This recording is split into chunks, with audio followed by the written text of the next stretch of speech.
कुछ भी बर्दाश्त कर लेना, लेकिन उनका हाथ उठाना बर्दाश्त मत करना।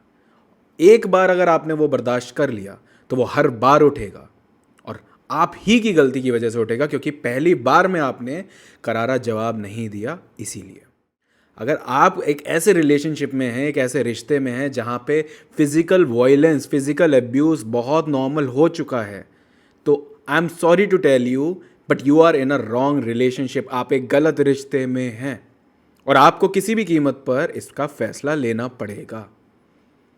वायलेंस अगर आप एक्सेप्ट करते हो, नॉर्मलाइज करते हो, तो यह आपकी गलती है, यह आपकी कमी है। आपको वायलेंस को नॉर्मलाइज नहीं करना है।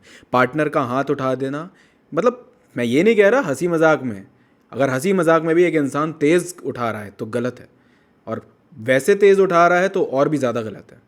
तो किसी भी कीमत पर अगर आपके पार्टनर आपको इस तरीके से ट्रीट करते हैं, आपने उनके हाथ उठाने को नॉर्मलाइज कर लिया कि अरे ये तो ऐसे ही हैं, ये तो ऐसे ही करते हैं। हस्बैंड वाइफ हो, 15-20 साल हो गए रिलेशनशिप को, 15-20 साल हो गए शादी को, और पिछले 15-20 साल से आप एक ही चीज़ देख रहे हो कि वो इंसान आपको मार रहा है। जब उसका मन करता है वो मार देता है, जब उसका मन करता है वो आपको पीटने लगता है, किसी भी बात पे मार देता है, किसी भी इंसान के सामने मार देता है। अगर वो इंसान ऐसा कर रहा है तो वो गलत कर रहा है, और गलत करने वाला जितना गलत होता है उतना ही गलत गलत बर्दाश्त करने वाला होता है। ये बात हमेशा याद रखना।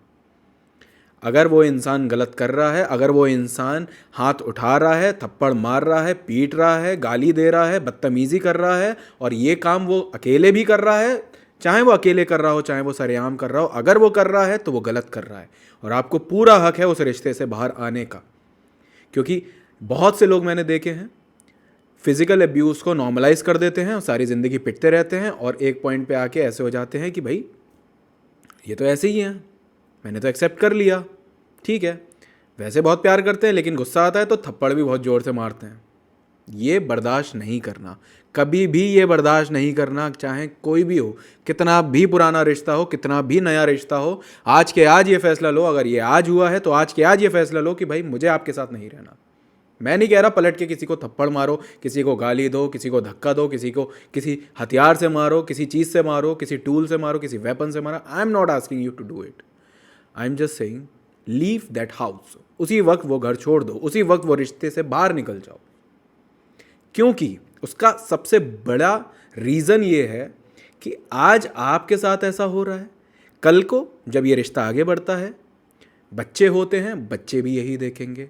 बच्चों को क्या दिखता है, माँ बाप के बीच में ये तो नॉर्मल है मार पिटाई करना। वो जब बड़े होंगे, वो शादी करेंगे तो वो भी वही चीज़ फॉलो करेंगे, क्योंकि उन्होंने भी सारी ज़िंदगी यही देखा कि पापा मम्मी को मार रहे हैं या मम्मी पापा को मार रही हैं और वो नॉर्मल है। तो वही सीखेंगे, वो उनका ट्रॉमा बन जाएगा, वही उनकी फ्रस्ट्रेशन बन जाएगा, और वो सारी ज़िंदगी उस चीज़ के साथ चलते रहेंगे।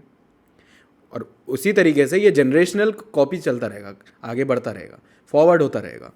गलत कौन है, कमी किसकी है, किसकी वजह से ये हुआ है? आपकी वजह से। आपको खुद इस पे फुल स्टॉप लगाना पड़ेगा। अगर आप इस पे फुल स्टॉप नहीं लगाएंगे तो भाई आप गलत हैं। अगर आपके पार्टनर ने आपको मारा है, पीटा है, गाली दी है, बदतमीज़ी करी है, आप कोई ज़रूरत नहीं है उनसे बात करने की इस बारे में। तुरंत फैसला लेकर उस जगह से बाहर निकलिए। अगर आपने ये एक बार बर्दाश्त करना शुरू किया, सारी ज़िंदगी बर्दाश्त करते रह जाओगे, और यही चीज़ आपके सेल्फ एस्टीम को लो कर देगी, सेल्फ वर्दीनेस को लो कर देगी, वैल्यूज़ को लो कर देगी, सेल्फ रिस्पेक्ट को लो कर देगी, हर एक चीज़ को लो करती चली जाएगी, और आपका आत्मसम्मान, आपका वजूद बिल्कुल मिट जाएगा, ख़त्म हो जाएगा।